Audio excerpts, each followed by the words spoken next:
A well-regulated militia being necessary to the security of a free state, the right of the people to keep and bear arms shall not be infringed. Say hello to my little friend!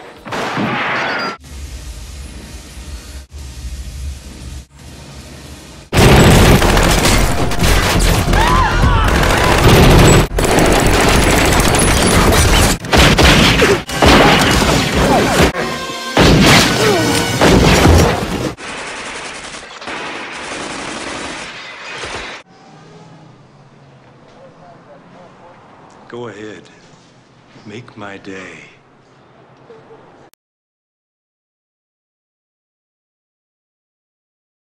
I have the right as an American to be safe. Personal freedom and a free society are sometimes at odds because a completely free society would be insecure and ultimately not free.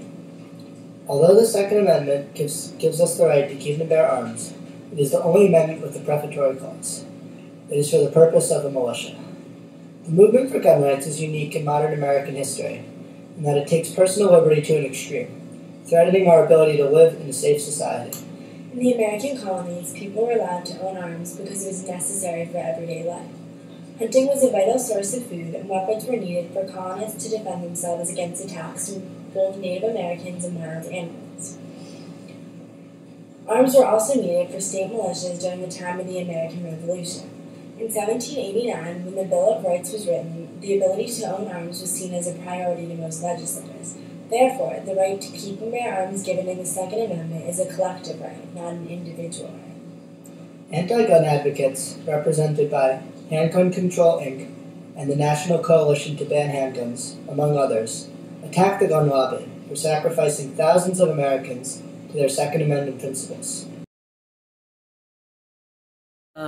My overall view of gun rights in America is it is a constitutional right, and it is an important right, and it's there for a reason, and so I absolutely support it.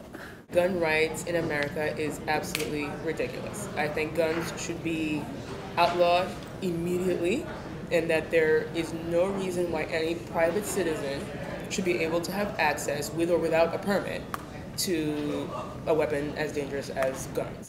Guns are a little more prevalent than I think they should be. I do believe they're not going anywhere. They can't go anywhere. The Constitution guarantees our right to bear them. It's a very big part of American political culture, and it's a very big part of the culture of this country outside the Northeast. And so we're going to have to learn to live with it. But there's lots of room for compromise, and the middle of the road moves around a lot, and I'm sort of one of those people who's hoping that it moves much more in the direction of controlling them better than we have up until this point recently. I think that the government should stay out of most gun issues because it's not really their place to meddle, in my opinion. Yes, there should be background checks. Yes, there should be a waiting period before someone can actually get a gun after applying for one. But generally the government should stay out of gun issues because it's not really something the government has the right to talk about and has the right to make laws about. Actually, really anti-gun. I actually don't think that guns should be allowed under almost any circumstance.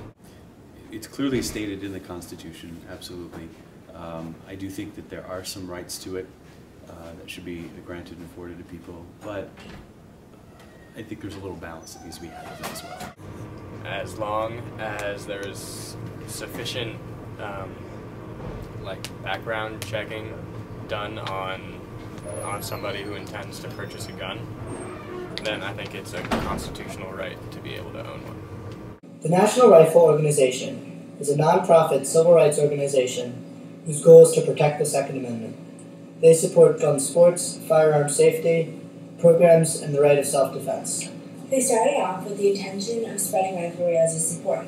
They never had to worry about gun control because everybody accepted the right of private gun ownership. It wasn't until the 1950s that the NRA had to change to adapt to a growing anti-gun culture. It was started in 1871 by William C. Church and George Wingate as a club that would engage in shooting matches with other countries. In 1901, Congress created the National Board for the Promotion of Rifle Practice.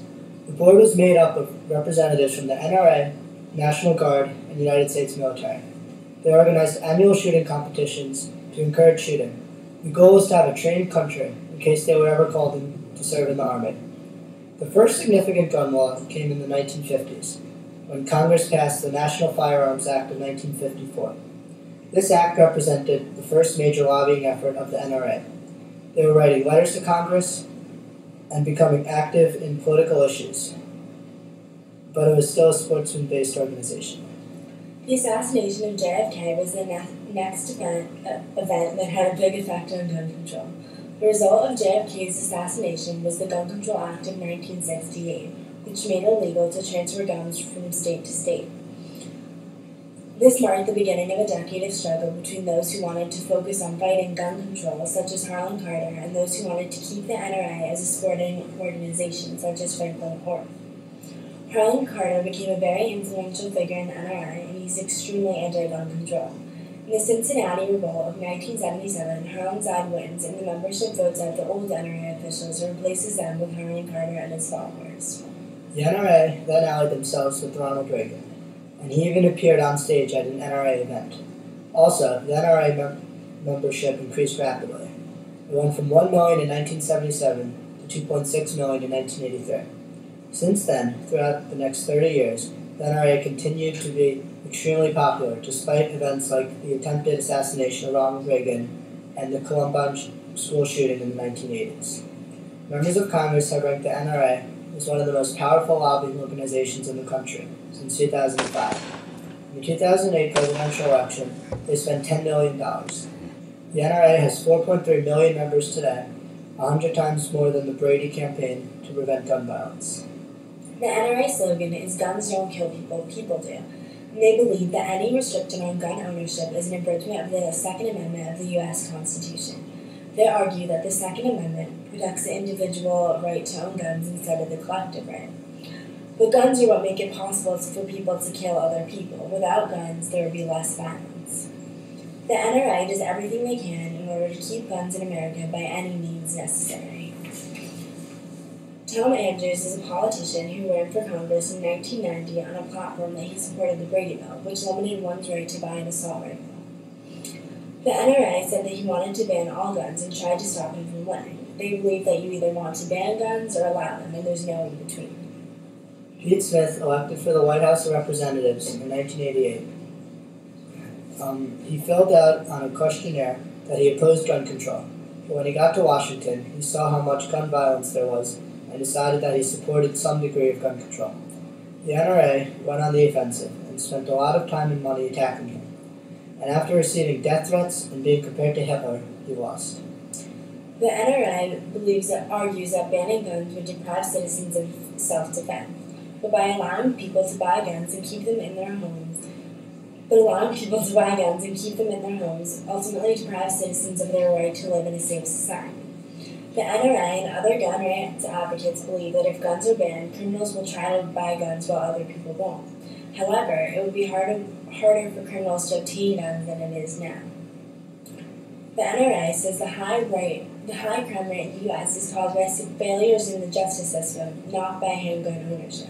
The individual right to own a gun, I don't find it an issue that really should be in the same sentence as keeping people safe in America, because I actually think that the individual right to legally own a gun, one of the biggest reasons for that is to keep you and your family and your property safe. In this class, there's a study about how when there's no speed limit laws, people actually drive safer and drive slower, and there are less accidents because people are more conscious of the other people who have cars, and they know that nobody else has any rules to adhere to.